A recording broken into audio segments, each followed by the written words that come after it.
ఇంకా ఖమ్మం జిల్లాలో కారు సంగతి ఏందో చూద్దాం. ఖమ్మం కోటలో కారు బోల్తా ఆపరేషన్ 2023 పార్ట్ 10. సింగరేణి కార్మికుల్లోనూ తీవ్ర అసంతృప్తి. గత ఎన్నికల్లోనే కారుకు చుక్కెదురు. వలస పక్షులే దిక్కంటున్న అధిష్టానం. జిల్లా కింగ్ మేకర్ పొంగులేటి శ్రీనివాస్ రెడ్డి అంటూ కేసీఆర్ చేయించుకున్నటువంటి ఇంటెలిజెన్స్ సర్వేలో తేలినటువంటి అంశం ఏంటంటే ఖమ్మం కోటలో కారు బోల్తా పడబోతా ఉంది. ఖమ్మం గుమ్మంలో పట్టు కోసం ప్రయత్నం చేస్తా ఉంది.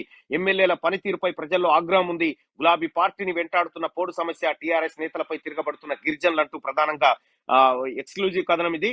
తెలంగాణ రాష్ట్రంలో ఖమ్మం జిల్లా కీలకమైనటువంటి జిల్లాగా ఆ ఏది ఉద్యమాల కిల్లాగా మనం చూసుకోవచ్చు. అటువంటి ప్రాంతంలో ఇవాళ కారు పార్టీకి అక్కడ ఆదరణ కరువయ్యేటువంటి పరిస్థితి దాపురించింది.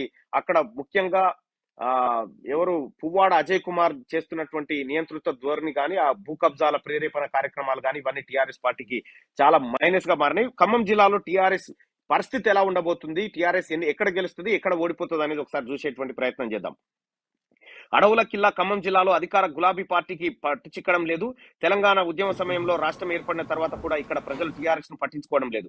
ఒకప్పుడు కమ్యూనిస్టుల కోటాగా ఉన్న ఖమ్మంలో రాజకీయ సమీకరణాలు వేగంగా మారుతున్నాయి. నాటి నుండి నేటి వరకు పల్లెలని ఉద్యమ కేంద్రాలే. ప్రజా వ్యతిరేక నిర్ణయాలు తీసుకునే పాలకుల కంటి మీద కొనుకు లేకుండా చేశారు ఇక్కడ గిరిజనులు. గత సార్వత్రిక ఎన్నికల్లో టీఆర్ఎస్ పార్టీ మొత్తం 10 స్థానాలకు పోటీ చేసి కేవలం ఖమ్మం టౌన్ లో మాత్రమే విజయం సాధించింది.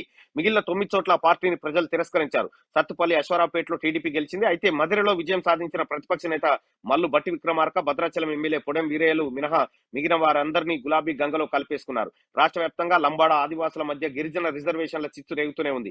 లంబాడాలను ఎస్టీల నుంచి తొలగించాలని డిమాండ్ చేస్తూ ఖమ్మంలోనూ భారీ ఎత్తున ఉద్యమాలు సాగాయి. ఇక్కడి ఖమ్మం జిల్లా రాజకీయాలను తన కనుసైగలతో శాసించే ఇద్దరు నేతలు పొంగులేటి శ్రీనివాస్ రెడ్డి, తుమ్మల నాగేశ్వరరావులు టీఆర్ఎస్ లోనే ఉన్నారు. అయినా వీరిద్దరి మధ్య పచ్చగడి వేస్తే బగ్గుమనే పరిస్థితులు ఉన్నాయి. మంత్రి పువ్వాడ అజయ్ జిల్లా వ్యాప్తంగా పట్టు సాధించేందుకు ప్రయత్నిస్తున్నా ఆయన శక్తి సరిపోవడం లేదంటున్నారు పార్టీ నేతలు. ఈ నేపథ్యంలో ఇటీవల జిల్లా రాజకీయ పరిస్థితులపై సీఎం కేసీఆర్ చేయించిన సర్వే కలకలం రేపుతుంది. జిల్లాలోని మొత్తం ఎమ్మెల్యేలు తీవ్ర ప్రజా వ్యతిరేకతను ఎదుర్కొంటున్నట్టుగా తేలింది. దీంతో ఇక్కడ ప్రత్యామ్నాయ ఏర్పాట్లపై పార్టీ వర్కింగ్ ప్రెసిడెంట్ కేటీఆర్ దృష్టి పెట్టారు. ఉమ్మడి ఖమ్మం జిల్లాలో ఆయా నియోజకవర్గాల్లో ఉన్న పరిస్థితులపై ఇంటెలిజెన్స్ నివేదిక ఎక్స్క్లూజివ్ గా మీకోసం అంటూ కొత్తగూడెంలో పరిస్థితి ఎట్లా ఉంది, కొత్తగూడెం అసెంబ్లీ నియోజకవర్గ ఎమ్మెల్యేగా వనమ వెంకటేశ్వరరావు ప్రాతినిధ్యం వహిస్తా ఉన్నారు. గత ఎన్నికల్లో ఈయన గెలిచినటువంటి పరిస్థితి చూస్తా ఉన్నాం. 3వ పేజీలో ఈ పూర్తి స్థాయి వార్త ఉంటే కాంగ్రెస్ అభ్యర్థిగా పోటీ చేసి విజయం సాధించారు. గెలిచిన కొద్ది రోజుల్లోనే గులాబీ కండువా కప్పుకున్నారు. జిల్లాలోనే సీనియర్ ఎమ్మెల్యేగా ఉన్నారు. వయసు మీద పడడం, అనారోగ్య సమస్యలు వనమాను వెంటాడుతున్నాయి. ఇప్పటికే 3 సార్లు ఎమ్మెల్యేగా గెలుపొందిన ఆయనకు వైఎస్ రాజశేఖర రెడ్డి కేబినెట్ లో మంత్రిగా పనిచేసిన అనుభవం ఉంది. వనమా తనయుడు రాఘవ రాజకీయాలే ప్రస్తుతం కొత్తగూడెంలో నడుస్తున్నాయి. రాఘవ పేరు రాసి ఓ ఫైనాన్స్ వ్యాపారి ఆత్మహత్య చేసుకోవడం ఆయనకు మైనస్. తండ్రి కొడుకుల పాలనలో కొత్తగూడెం మున్సిపాలిటీ అధ్వానంగా మారిందని స్థానికులు అసంతృప్తి వ్యక్తం చేస్తున్నారు. ఈ నియోజకవర్గంలో జలగం వెంకట్రావుకు పట్టుంది. కొద్ది ఓట్ల తేడాతోనే ఆయన ఓడిపోయారు. సీనియర్ టీఆర్ఎస్ నాయకులు వనమ అనుచరుల మధ్య గ్యాప్ ఉంది.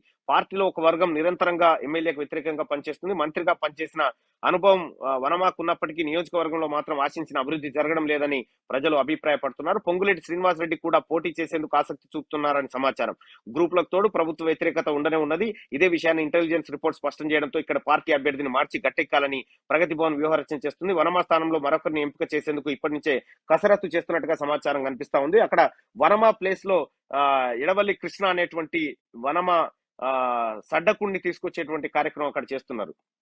ఇంకా అశ్వరావుపేట ఎస్టీ రిజర్వ్ నియోజకవర్గమైన అశ్వరావుపేట నుంచి ఎమ్మెల్యేగా మెచ్చ నాగేశ్వరరావు ప్రాతినిధ్యం వహిస్తున్నారు. ఈ నియోజకవర్గంలో లంబాడాల కంటే ఆదివాసీల జనాభా ఎక్కువగా ఉంటుంది. దీంతో అన్ని ప్రధాన పార్టీలు కూడా ఇదే సామాజిక వర్గానికి చెందిన వారికి టికెట్ ఇస్తున్నాయి. గత ఎన్నికల్లో మహాకూటమి నుండి టీడీపీ అభ్యర్థిగా పోటీ చేసి గెలిచారు. మెచ్చాను ఎమ్మెల్యేగా గెలిపించిన నియోజకవర్గ ప్రజలకు ఓనగురింది ఏమీ లేదు. పార్టీ మారిన కోటాలో మాత్రం ఎమ్మెల్యే గారికి గట్టి ముట్టిందనేది ఇక్కడ ప్రజల టాక్. మెచ్చా పనితీరుపై నియోజకవర్గ ప్రజలు ఆగ్రహంగా ఉన్నారు. ఎమ్మెల్యేగా గెలుపొందిన తర్వాత సహజంగా ప్రభుత్వం నుండి వచ్చే సంక్షేమ పథకాలు తప్ప చెప్పుకోదగ్గ పనులేమీ జరగలేదంటున్నారు ప్రజలు. ఇక మెచ్చా కుటుంబ సభ్యుల అవినీతి మొదలైంది. ప్రతి పనిలోనూ కమిషన్ దందా నడుస్తుంది. అధికారుల బదిలీలోనూ ఎమ్మెల్యేకు ముడుపులు చెల్లించుకోవాల్సిందేనట. దీంతో నాగేశ్వరరావుకి ఈసారి టికెట్ కష్టమే అని చెప్పి అధిష్టానం చెప్తా ఉంది. ఇక పాలేరు విషయం చూసుకుంటే పాలేరు అసెంబ్లీ నియోజకవర్గం నుండి ఎమ్మెల్యేగా కందాల ఉపేందర్ రెడ్డి ప్రాతినిధ్యం వహిస్తున్నారు. గడిచిన ఎన్నికల్లో ఆయన మంత్రిగా ఉన్న తుమ్మల నాగేశ్వరరావును ఓడించి సంచలనం సృష్టించారు. ఈ నియోజకవర్గంలో ఆయన కుటుంబానికి ఒకప్పుడు మంచి పేరు ఉండేది. దాంతో ఆయన 2018 అసెంబ్లీ ఎన్నికల్లో కాంగ్రెస్ పార్టీ అభ్యర్థిగా గట్టెక్కారు. అనంతరం గులాబీ కండువ కప్పుకున్నారు. ఎమ్మెల్యేగా గెలిచిన తర్వాత ఉపేందర్ రెడ్డి వైఖరిలో స్పష్టమైన మార్పు కనిపిస్తుంది. దీంతో ఇక్కడ ప్రజల మార్పును జీర్ణించుకోలేకపోతున్నారు. దీనికి తోడు నియోజకవర్గంలో టీఆర్ఎస్ పరిస్థితి మూడు ముక్కలాటగా తయారైంది. సీనియర్ నాయకులు శ్రీనివాస్ రెడ్డి, తుమ్మల నాగేశ్వరరావు, కందాల ఉపేందర్ రెడ్డి వర్గాలు విడిపోయి ఉన్నాయి. ఎమ్మెల్యే మిగిలిన రెండు వర్గాలను ఏమాత్రం పట్టించుకోకుండా తనతో పాటు కాంగ్రెస్ నుండి వచ్చిన వారికి మాత్రమే ప్రాధాన్యత ఇస్తున్నారని చెప్పి అక్కడ టాక్ నడుస్తా ఉంది. స్వయాన కాంట్రాక్టర్ అయిన కందాల నియోజకవర్గ అభివృద్ధి కంటే తన వర్కులకే ఎక్కువ ప్రాధాన్యత ఇస్తున్నారట. రాబోయే ఎన్నికల్లో ఇక్కడ నుండే వైఎస్ఆర్టీపీ అధ్యక్షురాలు షర్మిల పోటీ చేసే అవకాశాలున్నాయి. పొంగులేటిపై ప్రజల్లో సానుభూతి వ్యక్తం అవుతుంది. దీంతో ఇక్కడ ఇప్పుడున్న ఎమ్మెల్యేలతో ఎన్నికలకు వెళ్లడం టీఆర్ఎస్ కు శ్రేయస్కరం కాదన్నది అక్కడ మొత్తం భావిస్తున్నటువంటి మాట. పార్టీ సీనియర్ నేతలు పొంగులేటి శ్రీనివాసరెడ్డి, తుమ్మలలో ఒకరిని ఇక్కడి నుంచి పోటీ చేస్తే ఎలా ఉంటది, షర్మిలకు ధీటుగా ఉంటుందా లేదా అనేది ఒకసారి ఆలోచన చేస్తా ఉన్నారు. మొత్తానికి ఖమ్మం జిల్లాలో 9 ఓడిపోయినటువంటి టిఆర్ఎస్ పార్టీ ఒక్క ఖమ్మం హెడ్ క్వార్టర్ లో పువ్వాడ అజయ్ మాత్రమే గెలిచి మంత్రి పదవి సొంతం చేసుకున్నారు. ఆ తర్వాత మొత్తం అందరినీ ఒక బట్టి ఆ తర్వాత భద్రాచలం ఎమ్మెల్యే మినహా అందరినీ టిఆర్ఎస్ లో కలిపేసుకున్న తర్వాత ఇది ఒక అందుకు మంచిదే అయింది అనుకోవాలి. ఎందుకంటే వాళ్ళు విపక్షాల్లో ఉంటే వాళ్ళు ఏం చేసేది ఏం కథ అనేది తెలియకపోతుండే. అధికార పార్టీ పైన మళ్ళా అధికార పార్టీ గెలిచే అవకాశాలు ఉండే. ఎందుకంటే వాళ్ళు ఇందులో టీఆర్ఎస్ పార్టీలో కలవడం వల్ల భవిష్యత్తులో మళ్ళీ టీఆర్ఎస్ అక్కడ గెలిచేటువంటి అవకాశాలు లేకుండా పోయినాయి. ఉమ్మడి ఖమ్మం జిల్లాలోని సత్తుపల్లి అసెంబ్లీ నియోజకవర్గం నుంచి సండ్ర వెంకట వీరయ్య ప్రాతినిధ్యం వహిస్తున్నారు. ఇక్కడ నుండి ఆయన వరుసగా 3 సార్లు టీడీపీ అభ్యర్థిగా పోటీ చేశారు, విజయం సాధించారు కూడా. గతంలో తుమ్మల నాగేశ్వరరావు ఎమ్మెల్యేగా ఇక్కడ నుండి పనిచేయడంతో టీడీపీకి అంత పట్టుంది. అక్కడ నియోజకవర్గాల పునర్విభజన అనంతరం సత్తుపల్లి ఎస్సీ రిజర్వ్డ్ స్థానంగా మారింది. అప్పటి నుండి అక్కడ సండ్రా హవానే కొనసాగుతుంది. పార్టీ మారిన కోటాలో ఆయనకు పెద్ద మూటానే ముట్టింది అనేది తెలుస్తున్నటువంటి విషయం. ఇక టీఆర్ఎస్ పార్టీలో 2 బలమైన గ్రూపులు ఉండగా ఒక గ్రూప్ కు ఎమ్మెల్యే, మరో గ్రూప్ కు మట్టా దయానందులు సారథ్యం వహిస్తున్నారు. తన వారు కానీ టీఆర్ఎస్ నేతలను వెంకట వీరయ్య వదలడం లేదు. అన్ని మండలాల్లోని టీఆర్ఎస్ కార్యకర్తలపైనే ఆయన కేసులు పెట్టిస్తున్నారని అంటున్నారు నేతలు. కొంతమందిని జైలు కూడా పంపారట. ఇక్కడ ఇతర పార్టీలకు చెందిన నాయకులకు నయానో భయానో లొంగ తీసుకోవాలనేది ఎమ్మెల్యే ఎత్తుకడ. ఎక్కడ చూసినా అవినీతి రాజ్యం వెళ్తుందని టాప్. పిడమర్తి రవి, మట్ట వర్గాలు అసంతృప్తితో రగిలిపోతున్నాయని పార్టీ వర్గాలు పేర్కొంటున్నాయి. ప్రత్యర్థి పార్టీలు బలహీనంగా ఉండడం తనకు కలిసి వస్తుందని వీరయ్య ధీమాగా ఉన్నప్పటికీ అదంతా సులువు కాదని ఇంటెలిజెన్స్ వర్గాలు స్పష్టంగా చెప్తున్నటువంటి మాట. ఇల్లందులో పరిస్థితి చూస్తే ఇల్లందు ఎమ్మెల్యేగా గత ఎన్నికల్లో కాంగ్రెస్ పార్టీ నుంచి పోటీ చేసిన హరిప్రియ నాయక్ ను గెలిపించారు ప్రజలు. గెలిచిన కొద్ది రోజులకే కాంగ్రెస్ కండువా వదిలి గులాబీ కండువా వేసుకున్నారు. ఈ నియోజకవర్గంలో ఆదివాసీల కంటే లంబాడీల జనాభా ఎక్కువగా ఉంటుంది. తొలిసారి ఆమె ఇక్కడి నుంచి గెలుపొందారు. హరిప్రియ నాయక్ తీరుపై నియోజకవర్గ ప్రజలు తీవ్ర ఆగ్రహంగా ఉన్నారు. పార్టీ మారిన కోటాలో ముడుపులు ముల్లే ముట్టిందంటున్నారు అక్కడి వారు. గిరిజనుల పోటు సమస్య ఎక్కడ వేసిన గొంగలి అక్కడే అన్నట్టుగా ఉంది. ఆమె ఎమ్మెల్యేగా గెలుపొందిన తర్వాత సహజంగా ప్రభుత్వం నుంచి వచ్చే సంక్షేమ పథకాలు తప్ప తనకు ఓన గురించి ఏమీ లేదని పబ్లిక్ టాక్.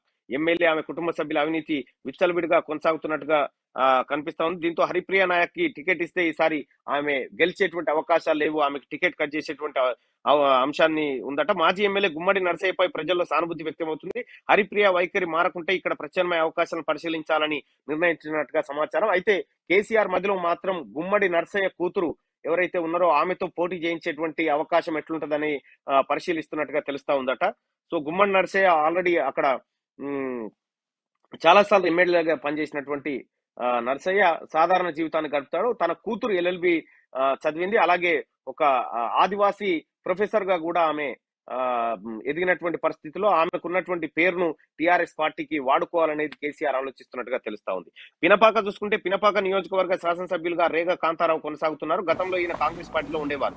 2018 ఎన్నికల్లోనూ కాంగ్రెస్ అభ్యర్థిగా పోటీ చేసి విజయం సాధించిన తర్వాత పార్టీ మారి ప్రభుత్వ విప్ పదవి పొందారు. ఆ కోటాలో సారుకు కావాల్సిన లెక్క ముట్టిందట.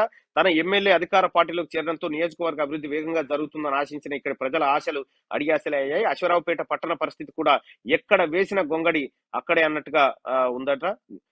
ఈ నియోజకవర్గంలో పార్టీ సీనియర్ నేత మాజీ ఎమ్మెల్యే వెంకటేశ్వర్లకు ప్రజలతో మంచి సంబంధాలున్నాయి. ఆయన తన అనుచరులను కాపాడుకోవడానికి ప్రయత్నిస్తుండడంతో ఇద్దరి మధ్య తరచూ విభేదాలు తలెత్తున్నాయి. ఎమ్మెల్యే నియోజకవర్గ ప్రజలకు అందుబాటులో ఉండరనే అపవాదం ఉంది. ఎక్కువగా హైదరాబాద్ లోనే గడుపుతారని అక్కడి ప్రజలు అంటున్నారు. సింగరేణి కార్మికులను పుట్టినిల్లుగా ఉండే మనుగూరులో వారికి ఇచ్చిన హామీలు నెరవేరలేదు. టీఆర్ఎస్ అనుబంధ బొగ్గుగని కార్మిక సంఘం నేతలపై అవినీతి ఆరోపణలు ఉండటంతో పార్టీకి ఇబ్బందిగా మారింది.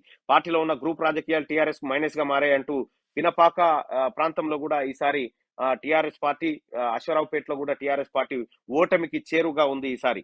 వైరా అసెంబ్లీ నియోజకవర్గంలో గత ఎన్నికల్లో ఇండిపెండెంట్ అభ్యర్థిగా పోటీ చేసిన రాములు నాయక్ విజయం సాధించారు. 2018 వరకు మదన్ లాల్ ఎమ్మెల్యేగా ఉన్నారు. ఆయన వైఎస్ఆర్ కాంగ్రెస్ అభ్యర్థిగా గెలిచి టీఆర్ఎస్ తీర్థం పుచ్చుకున్నారు. ఖమ్మంలో బలమైన నేతగా ఉన్న పొంగులేటితో విభేదాలు రావడం మైనస్.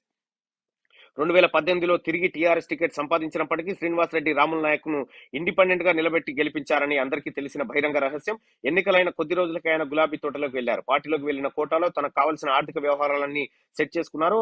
ఆయనకు ఆయన అనుచరులు కాంట్రాక్టులు భారీగానే వచ్చాయని రాములు నాయక్ కుమారుడు జీవన్ లాల్ వ్యవహార శైలి ఇక్కడ ప్రజలు బగ్గుమంటున్నారు. ఆయనపై తండ్రి కొడుకులు కలిసి రాబోయే 2 ఎన్నికలకు సరిపడా తన ఆస్తులు సంపాదించుకున్నారని ఇక్కడ ప్రజల టాక్. అభివృద్ధి కోసమే అధికార పార్టీలోకి వెళ్లామని ఎమ్మెల్యే చెబుతున్నప్పటికీ ప్రజలు దాన్ని ఆమోదించడం లేదు. పైగా ప్రస్తుతం పార్టీలో 2 గ్రూపులు ఉన్నాయి. గిరిపుత్రులు సైతం టీఆర్ఎస్ పార్టీపై తీవ్ర ఆగ్రహంగా ఉన్నారు. దీంతో రాములకు టికెట్ కేటాయిస్తే టీఆర్ఎస్ కు ఓటమి తప్పదనేది పోలీసుల నివేదిక. దీంతో ఆయన స్థానంలో ఎవరిని ప్రయోగిస్తారనే సస్పెన్స్ కొనసాగుతూనే ఉంది.